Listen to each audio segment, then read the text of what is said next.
Good evening and welcome to Express News with me, Deepika, your daily half-an-hour window that brings you 100 news and updates from the country and the world in 30 minutes. Let's begin. Prime Minister Narendra Modi visited the site of the Air India plane crash in Gujarat's Ahmedabad to assess the situation firsthand. Gujarat Chief Minister Bhupendra Patel and Civil Aviation Minister Ram Mohan Naidu Kinjarapu were also present at the site. The Prime Minister met with officials and emergency response teams working tirelessly in the aftermath of the event. Prime Minister Narendra Modi visited Civil Hospital in Ahmedabad and met the survivor of the plane crash and others injured in the incident. Prime Minister Narendra Modi also chaired a meeting with ministers and senior officials at Ahmedabad airport to take stock of the situation. Prime Minister Narendra Modi on Friday met with the family of former Gujarat Chief Minister Vijay Rupani, who was killed in the ill-fated Air India plane. Prime Minister said the former CM ushered in many measures that enhanced Gujarat's growth trajectory. At least 241 people were killed after an Air India flight crash near the Ahmedabad airport on Thursday. Air India said the sole survivor, who is a British national of Indian origin, is in the hospital. The 787 Dreamliner, bound for London's Gatwick Airport, crashed just 5 minutes after taking off in a residential area. The deceased include 169 Indians, 52 British nationals, 7 Portuguese and 1 Canadian passenger. The plane crashed onto a medical college hostel during lunch hour. The Federation of All India Medical Association said at least 5 MBBS students were killed and over 60 medical students injured. The government is now undertaking DNA sampling process for the relatives, and the official number of deceased will be declared only after the completion of DNA testing. The government has initiated a formal investigation into the tragic Air India plane crash in Ahmedabad. Additionally, a high-level committee comprising experts from multiple disciplines has been constituted to examine the matter in detail. Taking to social media site X, India's External Affairs Minister Dr. S. Jaishankar said he's in touch with UK Foreign Secretary David Lammy, Foreign Minister of Portugal Paulo Rangel and Foreign Minister of Canada Anita Anand regarding the Ahmedabad plane crash. Dr. S. Jaishankar expressed profound condolences and offered full support in this hour of grief. Air India Managing Director and CEO Campbell Wilson visited the crash site on Friday morning. The airline has set up Friends and Relatives Assistance Centres at Ahmedabad, Mumbai, Delhi and Gatwick, London Airport. Boeing President and CEO Kelly Ortberg expressed condolences to the loved ones of the passengers and crew on board the Air India Flight 171. He offered Boeing's full support to the investigation and recovery efforts. Condolences are pouring in from across the world after the tragic Ahmedabad plane crash incident. US President Donald Trump has offered to help India following the horrific accident. UK Prime Minister Keir Starmer also expressed grief over the plane crash. He extended his condolences and described the crash as devastating. Other world leaders, including Canadian Prime Minister Mark Carney, President of the European Commission Ursula von der Leyen, European Union Foreign Policy Chief Kaja Kallas, French President Emmanuel Macron, Italian Prime Minister Giorgia Meloni, and others have expressed sadness over the plane crash. An Air India flight en route from Phuket to Delhi made a precautionary landing on Friday after a security threat was reported on board. All the passengers and crew members are confirmed to be safe with no reports of any injury. Delhi International Airport on Friday confirmed that overall airport operations are running smoothly. However, due to evolving airspace conditions over Iran, Iraq and neighbouring region, some flight schedules have been impacted. India's Health Minister JP Nadda virtually addressed the AIIMS conclave on best practices at AIIMS Nagpur. The minister highlighted the conclave as a platform to promote institutional collaboration, patient-centric innovation and digital transformation in healthcare.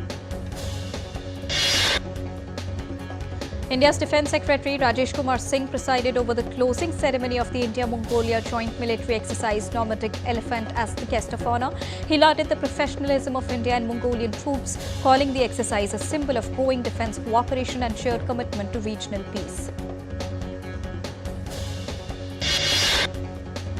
Indian benchmark indices tumbled on Friday. At close, the Sensex was down 573.38 points at 81,118.6. Nifty took a dip of 169.6 points to settle at 24,718.6. Gold prices crossed the rupee 1 lakh mark on Friday. The MCX gold index was at 1,165 per 10 grams. Silver witnessed a decline of rupees 100. MCX silver index was at 1,06,450 rupees per kilogram. Oil prices in the international market jumped by more than 12% on Friday after Israel's attack on Iran that led to geopolitical tensions in the Middle East. Following the Air India plane crash on Thursday afternoon, Boeing company's share price cracked during overnight trade in the US stock market, ending the session almost 5% lower. Japanese finance minister has stated that Japan's $1 trillion plus holdings of US Treasury securities were not specifically discussed during his past meetings with US Treasury Secretary Scott Bessent. Unilever workers in Ivory Coast have said that global consumer goods giant is violating their collective bargaining agreement in refusing to ensure severance pay if layoffs take place after the company sells its businesses. US Treasury Secretary Scott Bessent has said that the trade relations between China and the US could rebalance if Beijing is willing to increase market access for American products.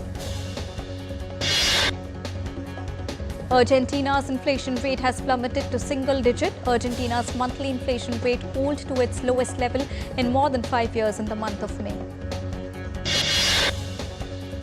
In the early hours of Friday, Israel struck Iran, targeting its nuclear plant and military sites. The strikes killed Iranian commanders and missile factories, its ballistic missile program, and its Natanz uranium enrichment facility. Israel's attack killed Iran's powerful Revolutionary Guards chief Hossein Salami. Nuclear scientists Feridoin Abbasi Davani and Mohammad Mehdi Tehranchi were also killed. Israel declared a state of emergency following its Operation Rising Lion. Defense Minister Israel Katz said that retaliatory action from Tehran was possible following the operation. Giving details of the strikes, Israeli Prime Minister Benjamin Netanyahu said in a recorded video message that the operation would continue for days. Iranian Supreme Leader Ayatollah Ali Khamenei warned that Israel would suffer severe consequences after launching deadly attacks. Khamenei said Israel will receive harsh punishment following the attack. In its statement, Iran's foreign ministry said that United States will be responsible for the consequences of Israel's adventurism. Israel's army spokesperson Brigadier General Efi Defrin said on Friday that Iran launched over 100 UAVs towards Israel, urging its citizens to be resilient and patient. US Secretary of State Marco Rubio called the strike a unilateral action. He highlighted that Washington was not involved while also urging Tehran not to target US interests or personnel in the region. Iran, Jordan and Iraq announced the closure of their airspace. Tel Aviv's Ben Gurion airport will remain closed until further notice. Israel also closed its checkpoints in the occupied West Bank region. IAEA Director General Rafael Grossi said that Iran reported no elevated radiation levels after Israel's attack on Natanz nuclear facility and calling on all the parties to use maximum restraint. India on Friday expressed deep concern over the escalating tensions between Iran and Israel and called for restraint from both the sides. World leaders urged the nations to seek diplomacy and dialogue, while French Foreign Minister Jean-Noël Barrot reaffirmed Israel's right to defend itself against all the attacks. NATO Secretary General Mark Rutte said on Friday that it is crucial for NATO allies, including the United States, to work to de-escalate the situation in the Middle East. At the press conference, Swedish Prime Minister announced that Sweden will reach a new NATO spending target of 5% of the country's GDP. A U.S. appeals court on Thursday temporarily allowed President Donald Trump to continue deploying National Guard troops in Los Angeles during ongoing protests against intensified immigration enforcement. Protesters were dispersed and detained near a federal detention center in Los Angeles during the ongoing demonstrations over immigration raids. The northern Irish town of Portadown witnessed violent clashes as rioters hurled petrol bombs, rocks and fireworks at the police during a fourth consecutive night of anti-immigrant unrest in the British-governed region on Thursday. The Public Prosecutor's Office of the Dominican Republic on Thursday announced the arrest of Antonio, the owner of Jet Set nightclub, and his sister Maribel in connection with the April 8th roof collapse that killed 236 people and injured 180 others. According to satellite imagery provided by Maxa Technologies, North Korea successfully relaunched a destroyer that had experienced a failed launch previously. The ceremony was attended by North Korean leader Kim Jong-un. Nepal's parliament has not been able to meet for the past 2 weeks due to obstruction from the opposition parties. Opposition parties and others raised the issue of the visit visa scam and demanded an investigation committee along with the resignation of the Home Minister. Time to take a short break. We'll be right back.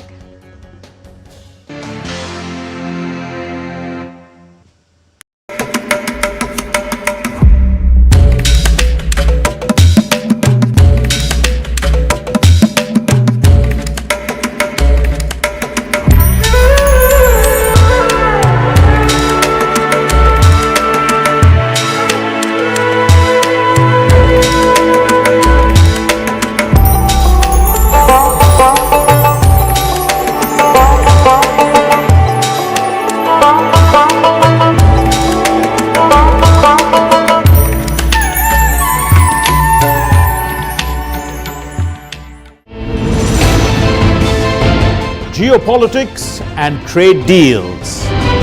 Economic challenges amid development. Hard work and the path to prosperity. It's the economy always. Between walkers, money is what money does and says. Supply creates its own demand. Between the bulls pulls and bears tears. When supply chains globalization and India rises to the podium. We'll get you centered with the Economic Brief at 8 p.m. every Thursday on DD India. Welcome back after that short break. You're watching Express News. Let's continue. As North India deals with rising temperatures and heat waves, the Indian Meteorological Department has forecast varying weather conditions for various regions. Widespread rainfalls are expected in India's northeastern region to sub-Himalayan and the southern region starting from Friday till the 15th of June. Monsoon showers accompanied by gusty winds slashed Kerala's Thiruvananthapuram city, bringing relief from the heat and marking the seasonal shift.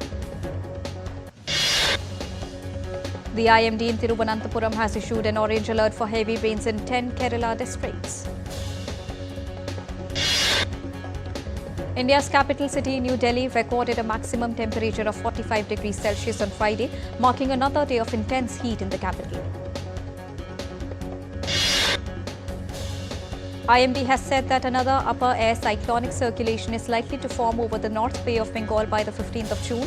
It is expected to move northwards initially and then shift eastwards into central India.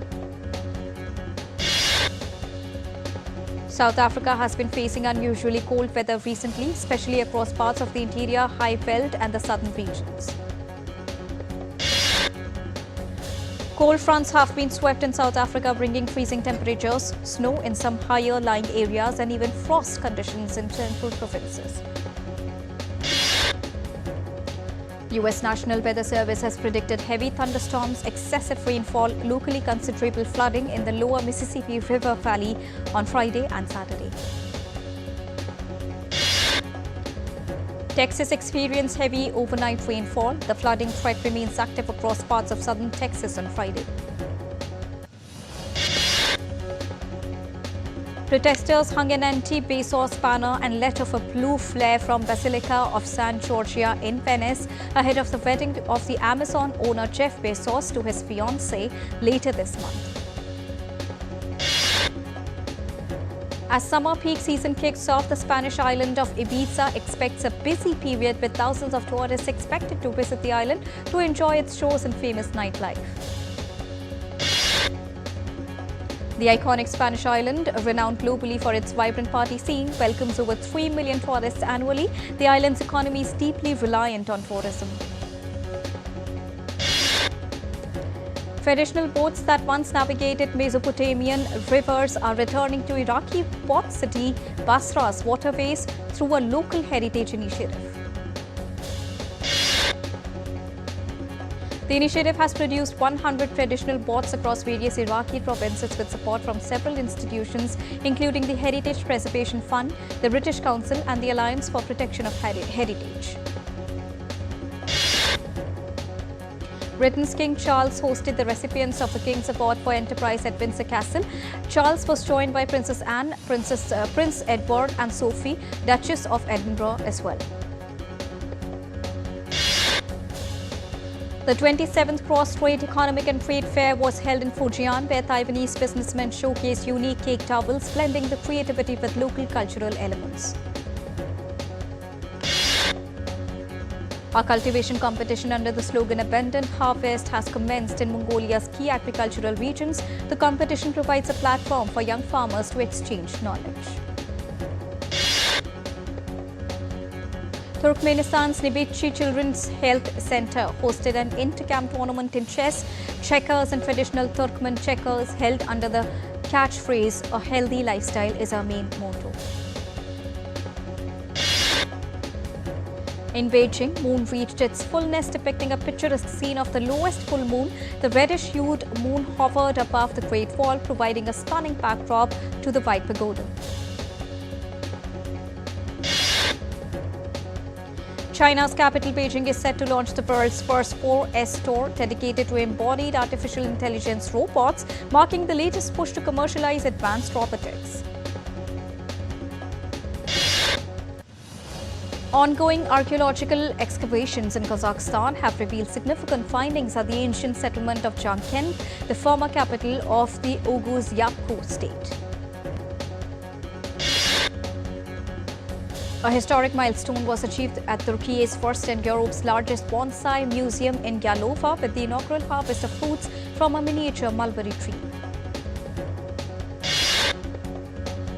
In Albania's northern Zatrima region, women are preserving the centuries-old tradition of silk weaving, overseeing every step from raising silkworms to crafting fine fabric. Journalist Hasan Koskun captured underwater footage of a photo reconnaissance plane that crashed into Turkey's Sapanca Lake in 1972. Diving 8 meters deep and 200 meters from shore, Koskun documented the wreckage 53 years after the incident. Indian film Houseful 5 is continuing its box office climb as the film nears its second weekend on the big screen. The film's Indian net collection has grown to $14.75 million in just 7 days. South Indian film star Allu Arjun is reportedly in talks with the director Basil Joseph, best known for the film Minal Murali. Reportedly, the project will be produced by Geeta Arts and the pre-production work is already in motion. Fans of South Korea's K-pop megastar BTS celebrated the band's 12th anniversary on Friday at an annual festival called BTS Festa in Goyang. Thousands of global BTS fans were seen enjoying the festival and lighting the show with the giant army bomb, a glow stick which they use at the concerts. The cast of South Korean TV series Squid Game bade an emotional farewell to fans at the London premiere of the 3rd season on Thursday. Actor Lee Jong-ji, who plays the protagonist, said the Korean drama is very special to him. The fantasy adventure film How to Train Your Dragon had its New York premiere at the Tribeca Film Festival with actors Mason Thames, Nico Parker and Gerard Butler in attendance. English musician Billy Idol premiered his new documentary at the 2025 Tribeca Festival, saying it has it all, from his early life and rise to fame to struggles with drug addiction and his journey to sobriety. A new class of songwriters was inducted into the Songwriters Hall of Fame in New York, with rock band Beach Boys member Mike Love among the celebrated honorees. Rio de Janeiro's iconic Christ the Redeemer served as the breathtaking backdrop for an unprecedented celebration of fashion, music and community during the Rio Fashion Show. Under the creative direction of designer Elisa, the Rio Fashion Show aims to celebrate the identity, love and solidarity of Rio de Janeiro in one of Brazil's most symbolic locations. Indian players and support staff spotted black almonds and observed a minute's silence ahead of their intra-squad practice match in Beckenham as a homage to the victims of the Air India plane crash. Australia continues to remain in driver's seat against South Africa after action resumed on day 3 of the ongoing World Test Championship finale at Lord's. Australia captain Pat Cummins became the 8th Australian player to take 300 Test wickets after he completed figures of 6 for 28 against South Africa during the World Test Championship final. New Zealand batter Finn Allen shattered the world record for most number of sixes in a T20 innings, smashing 19 sixes during a Major League Cricket match. Top Indian shooter Sifskar Samra tackled a strong field with aplomb to claim the bronze medal in women's 50-meter rifle 3 positions event at the ongoing ISSF Shooting World Cup. The All England Lawn Tennis Club on Thursday increased its prize money for Wimbledon to $72.59 million, which is a 7% increase from 2024. Mexico City is working to bring its iconic stadium to the forefront to host teams from around the world in the upcoming FIFA World Cup 2026. Pep Guardiola on Thursday said that he would have been sacked by Barcelona or Real Madrid if he encountered similar struggles to those he faced at Manchester City this season. Tottenham has hired Thomas Frank as the head coach after he ended his nearly decade-long stay at Brentford. Poland's manager resigned from his position days after star striker Robert Lewandowski said he will no longer play for the national team under him. Belgian playmaker Kevin De Bruyne has joined Serie A champions Napoli as a free agent on Thursday, following the end of his glittering 10-year spell at Manchester City. Turkish Super League champions Galatasaray have signed Germany winger Leroy Sane as a free agent on a 3-year deal when he leaves Bayern Munich at the end of this month. Sporting president Federico has shot down reports the club would accept $81.05 million for Victor and said he had not received an offer for the Sweden striker who's been linked with Manchester United and Arsenal. Two-time Olympic gold medalist pole vaulter Armand Mondo Duplantis secured victory at the Diamond League meet in Oslo on Thursday, setting a new meet record of 6.15 meters.